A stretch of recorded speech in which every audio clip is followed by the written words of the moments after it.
Hi అండి. ఎలా ఉన్నారు అందరూ? బాగున్నారు కదా? రీసెంట్గా November 15th మన Ashlesha ma'am future star event శుభం గ్రాండ్ మియాపూర్లో కండక్ట్ చేశారు. సో ఈవెంట్ చాలా గ్రాండ్గా జరిగింది. ఆ ఈవెంట్లో మెయిన్గా పేరెంట్ వాళ్ళ కిడ్స్కి ఉన్న బాండింగ్ గురించి, ఆ బాండింగ్ ఎలా పెంచుకోవాలి అనే విషయాల మీద స్పీచెస్, డిస్కషన్స్, డిబేట్స్ బాగా జరిగినాయి. దాని ద్వారా చాలామందికి తెలియని చిన్న చిన్న విషయాలే తెలుసుకున్నాం. కానీ అక్కడ నేను గమనించింది ఏంటంటే, ఆ డిస్కషన్స్, డిబేట్స్ జరుగుతున్నప్పుడు పిల్లల్ని మిస్ అయిన పేరెంట్స్ ఎంతమంది ఉన్నారో, అలాగే వాళ్ళ పేరెంట్స్ని మిస్ అయిన పేరెంట్స్ కూడా ఉన్నారు నాలాగా. అవునండి. అందుకే దాని గురించి నా ఫీలింగ్స్ నేను షేర్ చేసుకుందామని మీ ముందుకు ఇలా వచ్చాను. అదేంటంటే, చిన్నప్పటి నుంచి మనకు అనిపిస్తూ ఉంటుంది కదా, మన మదర్స్ మన దగ్గర ఒకటే చెప్తూ ఉంటారు, ఇలా ఉండద్దు, అలా ఉండద్దు, అలా చెయ్యొద్దు, ఈ డ్రెస్ వేసుకోవద్దు, ఇంతసేపు ఫోన్ చూడొద్దు, ఇంతసేపు మెలకువగా ఉండద్దు, ఇలా మాట్లాడద్దు, అక్కడికి వెళ్ళొద్దు, ఇటువంటి విషయాలన్నీ చెప్తూనే ఉంటారు కదా. నాకైతే ఇప్పటికీ చెప్తూనే ఉంటారండి మా మదర్. ఇవన్నీ చూసి చూసి విసుగనిపిస్తుంది ఒక్కొక్కసారి. కానీ మా మదర్ని చూస్తే నాకు ఆశ్చర్యం కలిగింది ఏంటంటే, రంగులు మార్చడంలో ఆవిడ మించిన వాళ్ళు లేరు అని అనిపిస్తుంది. నిజమండి, నేను చెప్పింది నిజం. మా మదర్ రంగులు మార్చడంలో ఆవిడ మించిన వాళ్ళు లేరు. అంటే నాకు ఏదన్నా బాధ అనిపించినా నా ఫ్రెండ్ లాగా నా పక్కన కూర్చొని ఆ బాధ ఎలా తీర్చాలి, ఆ బాధను ఎలా పోగొట్టాలి అని ఆ బాధను పంచుకుంటుంది మా అమ్మ. అలాగే ఏదన్నా తప్పు చేశానా మా నాన్నగారు భయం చూపించేవారు. అలాగే చీకటికో కష్టానికో దేనికైనా భయపడి వెనకడుగేస్తుంటే మా పెద్దన్న ఇలా మారి నేనున్నా ముందుకు పద అనేవారు. ఇదే కదా రంగులు మార్చడం. ప్రపంచంలో ఎన్ని బంధాలు ఉన్నా సరే అన్ని బంధాల స్థానాన్ని ఒక్క అమ్మ భర్తీ చేసేస్తుంది కదా. కానీ మన చుట్టూ ఎన్ని బంధాలున్నా అమ్మ స్థానాన్ని మాత్రం భర్తీ చేయలేవండి. ఇది నిజం. ఇప్పుడు నేను కొన్ని విషయాలు చెప్తాను మీతోటి. ఈ విషయాలు మీ ఇళ్లల్లో కూడా ఇలాగే జరుగుతాయా? ఒక్కసారి గమనించుకోండి, చూద్దాం. ఎగ్జామ్స్కి చదువు బాగా చదవకపోతే, నీకు మార్క్స్ సరిగ్గా రాకపోతే దెబ్బలు పడతాయి చూడు అని వార్నింగ్ ఇస్తుంది అమ్మ. కానీ అదే ఎగ్జామ్స్లో రిజల్ట్ వచ్చాక మార్క్స్ సరిగ్గా రాలేదని ఏడుస్తూ ఉంటే, సర్లే నీ ప్రయత్నం నువ్వు చేసావు కదా, ఈసారి కాకపోతే నెక్స్ట్ టైం వస్తాయి అని చెప్తారు. అంతే కదా. ఇది మీ ఇంట్లో కూడా ఇలాగే జరుగుతుందా? అదే. ఇంకొక విషయం, ఫోన్ ఎక్కువసేపు చూస్తూ ఉన్నావు, డాడీ వస్తే నీ పని చెప్తాను అని అంటారు. అదే డాడీ ఆఫీస్ నుంచి వచ్చినా కూడా మనం ఫోన్ చూస్తూ డాడీకి కనిపించి డాడీ మన మీద కోప్పడుతూ ఉంటే, ఇప్పటి వరకు ఆ గదిలో చదువుకొని వచ్చింది, ఇప్పుడే ఇక్కడికి వచ్చి కూర్చుంది, నేను రమ్మంటేనే వచ్చింది అని వెనకేసుకొస్తుంది అమ్మ. నిజమే కదా. మీ ఇంట్లో కూడా ఇలాగే ఉంటుందా?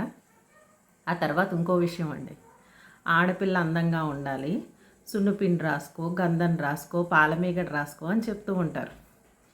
అవునమ్మా, అందంగా ఉండాలి కదా అని లిప్స్టిక్ వేసుకుంటా, ఫౌండేషన్ వేసుకుంటా అంటే, నువ్వు ఆల్రెడీ అందంగా ఉన్నావు, నీకు ఇవన్నీ అవసరమా అంటారు. ఎలా అర్థం చేసుకోవాలో అర్థం కాదు. ఇలా మాట్లాడకు, అలా చేయకు, నలుగురికి తెలిస్తే ఏమంటారు అని అంటారు. కానీ అదే విషయానికి నలుగురు వచ్చి మీ అమ్మాయో మీ అబ్బాయో ఇలా అంటే, మా పిల్లల గురించి మాకు తెలుసు, మీరేంటి చెప్పేది అని అంటారు. ఇలా ప్రతి విషయంలోనూ అమ్మ మనల్ని వెనకేసుకొని వస్తుంది కదా, మనకి సపోర్ట్ ఇస్తూనే ఉంటుంది. ఇది కూడా మీ ఇళ్లలో ఇలాగే కదా జరుగుతుంది. చెల్లికి ఇబ్బంది పెడితే దెబ్బలు పడతాయని చెప్తుంది. అదే ఎగ్జామ్కి వెళ్ళి అలసిపోయి వస్తే వెంటనే వేడిగా అన్నం పెడుతుంది. నాన్న తిట్ల భయం నుంచి కాపాడుతుంది. అలాగే మనం హ్యాపీగా ఉండాలి, మంచి ఉద్యోగం వచ్చి సెటిల్ అవ్వాలి, లేదా మంచి అమ్మాయినో అబ్బాయినో చూసుకొని పెళ్లి చేసుకొని సెటిల్ అవ్వాలి అని చెప్పి మొక్కులు మొక్కి ఉపవాసాలు చేస్తారు. కానీ అదే తీరా అవకాశం మన చేతుల వరకు వచ్చి మన దూరంగా వెళ్తుంటే చీర కొంగుతో కళ్ళ నీళ్లు తుడుచుకుంటూ బాధపడుతూ ఉంటారు కదా. అదేనండి అమ్మతత్వం అంటే. అమ్మ ఎక్కడైనా అమ్మే. అందుకే అంటారు, దేవుడు ప్రతి చోట ఉండలేక అమ్మను ఉంచాడు అని. నేను ఎప్పుడూ కూడా ఆ నోట ఈ నోట వింటూనే ఉంటా. అలాగే విని వినని మాటలేమో ఇవి. ఆకాశం చాటున స్వర్గం ఉందని. ఆ స్వర్గంలో పాలు నదులుగా పారతాయట. దీపాలు అవసరం లేని వెలుగులు ఉంటాయట. అలాగే మబ్బులు లేని వర్షం పడుతుందంట. పగల కన్నా అందంగా చీకటి ఉంటుందంట. చీకటి కన్నా అందంగా పగలు ఉంటుందంట. అంతే చల్లగా పగలు ఉంటుందట. ఇవన్నీ చెప్పని మాటలు, విని వినని మాటలు, ఆ నోట ఈ నోట విన్నవి. మాటలదే ఉందండి. జనాలు ప్రపంచంలో లోకులు కాకులు అంటారు. ఎన్ని విధాలుగా అయినా ఎన్ని రకాలుగా అయినా మాట్లాడతారు. వాళ్ళు వీళ్ళు చెప్పిన స్వర్గం గురించి ఆకాశం చాటున వెతకడం ఎందుకు? నీ పక్కనున్న గదిలోకి తొంగి చూడు, అక్కడ అమ్మ ఉంటుంది. అమ్మ ఒడికన్నా స్వర్గం ఎక్కడుంది? కాబట్టి మిత్రులారా, మీ అందరికీ నేను చెప్పేది ఒక్కటే. అమ్మని కలవడానికో అమ్మతో మాట్లాడడానికి రేపు మాపు అంటూ పోస్ట్పోన్ చేయకండి.